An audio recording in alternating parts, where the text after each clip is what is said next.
తిరుమల లడ్డూ ప్రసాదం చుట్టూ ఎప్పుడైతే చెత్త రాజకీయం మొదలైందో అప్పటి నుంచి ఏదో ఒక అంశానికి సంబంధించి రెగ్యులర్ ఇంటర్వెల్స్లో తిరుమల తిరుపతి వార్తల్లో నిలుస్తూనే ఉంది. కౌఫ్యాట్ కలిపారు, పిగ్ ఫ్యాట్ కలిపారు, కలిపిన లడ్లు అయోధ్యకు పంపించారు అని అత్యంత కీలక స్థానాల్లో ఉన్న వాళ్ళు కూడా అత్యంత చెత్త వ్యాఖ్యలు చేసిన తర్వాత దానికి మద్దతుగా పనికిమాలిన వ్యక్తులందరూ కొన్ని టీవీ ఛానల్లో కూర్చొని నానా చెత్త రుద్దిన తర్వాత అప్పటి నుండి స్టార్ట్ అయింది. చరిత్రలో మొదటిసారి తొక్కిసలాట జరిగి చనిపోవడం దగ్గర నుండి తిరుమలలోనే పైన ఇంకా ఆత్మహత్యల దగ్గర నుంచి యాక్సిడెంట్ల దగ్గర నుంచి ఏదో ఒకటి నిత్యం వార్తల్లో ఉండేకి మళ్ళీ మనం 3 రోజుల నుంచి చూస్తూ ఉన్నాం. టీటీడీ ఉద్యోగుల నిరసనల పర్వం. నిన్న నిరసనలు చేశారు, ఈరోజు నిరసనలు.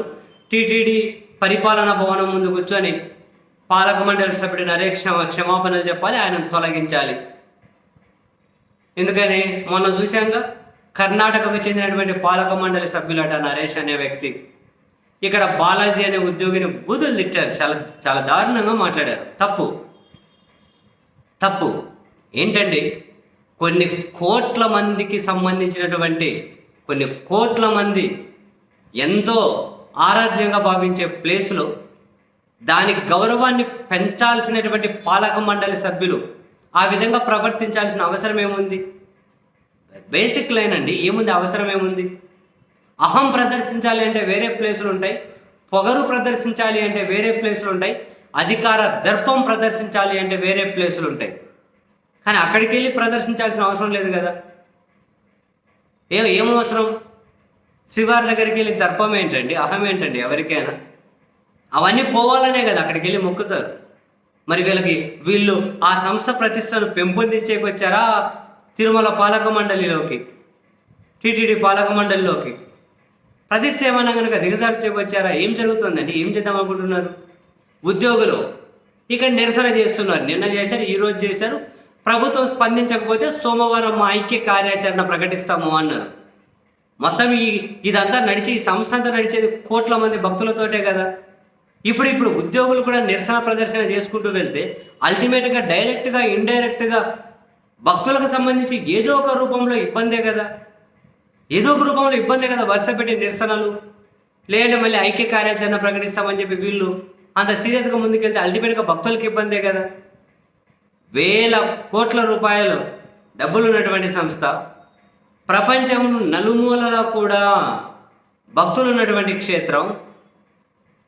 ఎవరక్కడ కూర్చున్నా కూడా రాజకీయాలు అక్కడ నడవకూడదు, రాజకీయపరమైనటువంటి కారణాలు కనిపించకూడదు.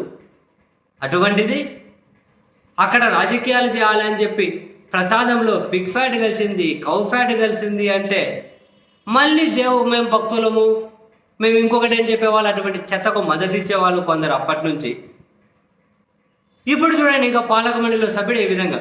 అవును, ఇప్పుడు ఇన్ని మాటలు ఉన్నారు కదా, ఆ పాలక మండలి సభ్యులు ఎవరు? ఉద్యోగులు నిరసన చేస్తున్నారు కదా. అల్టిమేట్గా తిరుమల ప్రతిష్టకే ఇబ్బంది కలిగించే పరిణామాలు కదా ఇవన్నీ. మరి ఆ పాలక మండలి సభ్యులు అవును నేను ఆవేశంలో అన్నా, పొరపాటు అన్నా, అలా అనకూడదు, నా వ్యాఖ్యలు నేను వెనక్కి తీసుకుంటున్నాను అని ఒక స్టేట్మెంట్ ఇచ్చే ధైర్యం కూడా లేదండి ఆయనకు. అరే, ఒకరిని తిట్టడమో, ఒకరిని కొట్టడమో, ఒకరిని బూతులు తిట్టడమో, అందులో ఏం గొప్పతనం, అందులో ఏం ధైర్యం ఉంటుందండి బాబు? ధైర్యం అంటే అదిగో ఒక సంస్థ ప్రతిష్టకి ఇబ్బంది కలుగుతోంది. ధైర్యం అంటే మనం ఏ బోర్డులో ఉన్నామో, ఏ పాలక మండలిలో ఉన్నామో, ఆ పాలక మండలి మొత్తం మనం మాట్లాడిన మాటలకు బాధ్యత వహించే రోజులు రాబోతూ ఉన్నాయి అని అనిపించినప్పుడు ఆ వ్యాఖ్యల మీద పశ్చాత్తాపం వ్యక్తం చేసేది ఉంటారు చూడండి, దాన్ని ధైర్యం అంటారు. బుద్ధులు తిట్టడం ఏముందండి? పైన వాళ్ళని కింద ఉన్న వాళ్ళని ఎన్నైనా అనొచ్చు.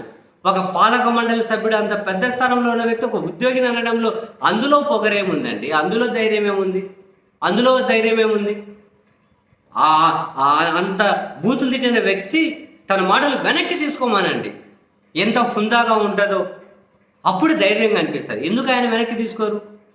ఉద్యోగుల డిమాండ్ అదే కదా, ఆయన తొలగించాలి అంటున్నారు, క్షమాపణలు చెప్పాలి అంటున్నారు. కనీసం తన వ్యాఖ్యల మీద పశ్చాత్తాపంతో వెనక్కి తీసుకొని క్షమాపణన్నా చెబితే కొంతవరకు ఉద్యోగులు శాంతిస్తారు కదా. అసలు ఏం చేద్దాం అనుకుంటున్నారో, వీళ్ళ వ్యవహార శైలి ఏంటో నాకు అర్థమే కావట్లేదు సీరియస్లీ.